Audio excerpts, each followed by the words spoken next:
Mustahil lah mendapatkan omset 800 juta tiap bulan, konsisten pula. Menurut gue sih terlalu berat. Tahan, jangan jadi seller yang pesimis karena kita harus believe guys. Karena tidak ada yang melarang kita untuk bermimpi. Kalau misalnya kita bermimpi, setidaknya kalau misalnya tidak tercapai, tapi kita dalam posisi untuk mengejar mimpi kita tersebut. Jadi tidak ada yang sia-sia. Akan lebih baik kalau misalnya kita melangkah lebih maju dibandingkan di zona nyaman, bukan? Oke, sebenarnya gue punya tips buat kalian semua para seller, gimana caranya kalian bisa mendapatkan growth GMV dan konsisten. Jadi bukan karena gue mendapatkan GMV 800 jutanya, tapi coba pikirkan ke arah growth dan konsistensinya. Oke, sebelum kita mulai, gue mau teman-teman untuk like dulu video ini sebagai bentuk terima kasih dan apresiasi kalian karena gue telah membuat video ini khusus untuk kalian semua guys. Gue tunggu sampai hitungan ketiga. 1, 2, 3. Thank you guys yang udah like. Kita masuk ke topik pembahasannya, produk model matrix. Januari 2026, toko ini mendapatkan omset hampir 1 miliar. Namun amat sangat disayangkan karena belum mencapai di angka 1 miliar. Tapi ini juga sudah merupakan titik baik karena growth di atas 50% untuk GMV dan 35%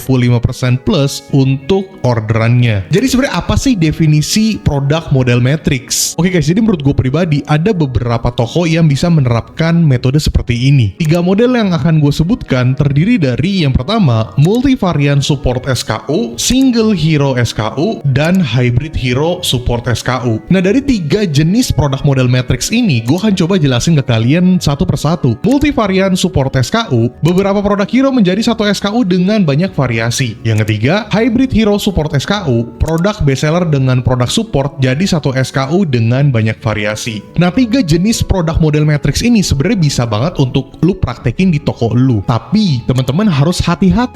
Ada namanya tetap resiko yang terjadi kalau lu menggunakan produk model matrix. Dalam artian quote and quote, bukan semua produk at the end of the day kalian gabungin semuanya, karena lu harus tahu bahwa resiko-resiko yang bisa terjadi tuh cukup bahaya kalau lu bener-bener ngegabungin semua produk lu jadi satu variasi atau satu SKU. Resiko yang terjadi adalah if you use this method incorrectly, you risk losing traffic that could have explored your other products. Jadi jangan jadi seller yang mau cari gampang juga ya guys, karena setiap langkah yang lo ambil itu pasti ada resikonya. Resikonya baik untuk produk lu, untuk toko lu, apalagi untuk produk-produk yang udah bestseller pada toko lu. Mungkin resiko tersebut tidak kelihatan di saat lu ubah variasi, ubah produk, mungkin nggak kelihatan saat ini. Mungkin tapi secara jangka panjang lama-lama akan kelihatan karena kok produknya yang laku ini doang nih SKU-nya. Itu bahaya banget karena gue nggak mau sampai kalian kehilangan traffic pada produk-produk yang lain. Justru kita pakai produk model matrix untuk ningkatin growth dan penyebaran, bukan ngebikin traffic stuck di produk itu doang. Karena nggak semua masalah itu bisa diselesaikan dengan cepat atau tidak bisa diselesaikan sama sekali. Karena toko yang bagus adalah toko yang bisa membuat customer gak cuma lihat dan beli satu produk yang mereka temukan, tapi punya ketertarikan agar customer bisa klik toko dan lihat SKU-SKU toko yang lain. Product margin mapping. Kita sebagai seller juga harus memastikan kan bahwa profit margin kita juga harus aman, tapi bukan berarti kita memaksa semua produk kita untuk mendapatkan profit maksimal di saat algoritma sedang tidak ke produk tersebut. Jadi jangan jadi seller yang egois, yang kayaknya tetap mau matok produk ini tuh profitnya harus tebal, orderannya terus mau yang laku banget. Kok lu egois banget jadi seller?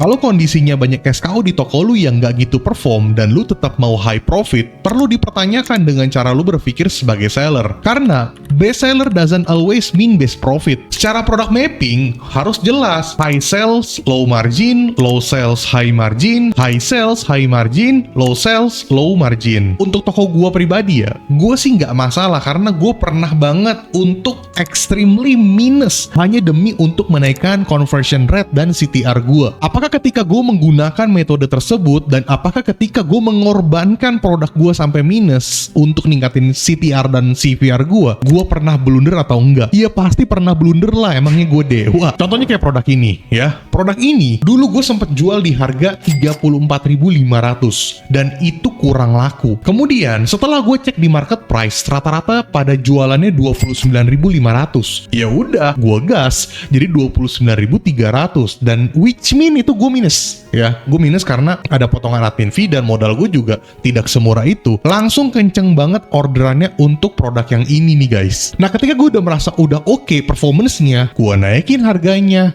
jebret, udah langsung gak laku lagi. Yang tadinya iklan gue perform banget untuk produk yang ini, anyway udah gue jadiin minus, gue iklanin tuh. Gue bikin kenceng banget, tiba-tiba langsung jadi sepi banget. Gara-gara apa? Gara-gara gue naikin harga. Lu gila. Jadi kayak gue blunder di pemilihan produk waktu itu. Tapi ternyata timbangan yang model lain itu jauh lebih works dibandingkan model yang ini. Kenapa model timbangan yang ini gue nggak works? Dan ternyata dari situ gue tahu bahwa nggak semua produk bisa digunakan dengan metode yang sama. Jadi makanya bersyukurlah kalian karena gue kasih tahu hal ini, karena gue yang rugi tapi gue sharing ke kalian secara free. Dan belum tentu seller-seller menggunakan metode seperti ini, atau mungkin nggak tahu, bener-bener nggak tahu metode seperti ini tuh ada. Karena gue punya toko online dan gue banyak mengeksplor hal-hal baru, baik secara produk, marketing, analisis, program, dan sebagainya. Dan klien-klien gue pun di berbagai kategori, gue juga explore. Jadi gue udah banyak melihat jenis campaign, jenis program, anything guys. Nah, misalnya gue kasih lihat kalian kayak foto yang ini juga nih, produk ini. Ini SKU produk yang udah kekunci. Kemungkinan di atas 60-70% customer hanya akan beli produk ini doang. Karena banyak ukuran, customer akan kekunci beli ukuran yang tersedia dan secara nominal belanja udah besar, karena kan ini kan banyak ukuran ya. Secara psikologi customer juga biasanya kenapa kekunci, selain daripada dia beli banyak ukuran, dia juga udah ngeliat harganya kayaknya udah cukup mahal, udah dia stop belanja. Jadi ada kemungkinan untuk dia buka toko lu dan lihat barang-barang lain tuh agak berat karena udah kekunci lah pada produk tersebut. Cuman masih punya potensi untuk dibeli sama produk support, kayak misalnya yang ini adalah grid wall untuk menggantung si gantungan yang tadi. Jadi makanya gue bilang setiap produk itu punya mapping yang harus jelas. Mapping produk lu harus clear nih. Blunder mah pasti ada lah guys. Bullshit lah kalau misalnya ada seller yang bilang gak pernah blunder, gue menjamin lu pasti naik dan sebagainya. Totally bullshit ya. Karena gue pribadi pun blunder mah ada. Sampai hari ini pun blunder-blunder kecil masih ada. Cuman kan blunder gue ini dijadikan pengalaman yang bisa gue sharing dan gue tidak menggunakan metode tersebut lagi. Even blunder di produk ini, gue bisa banget untuk menggunakan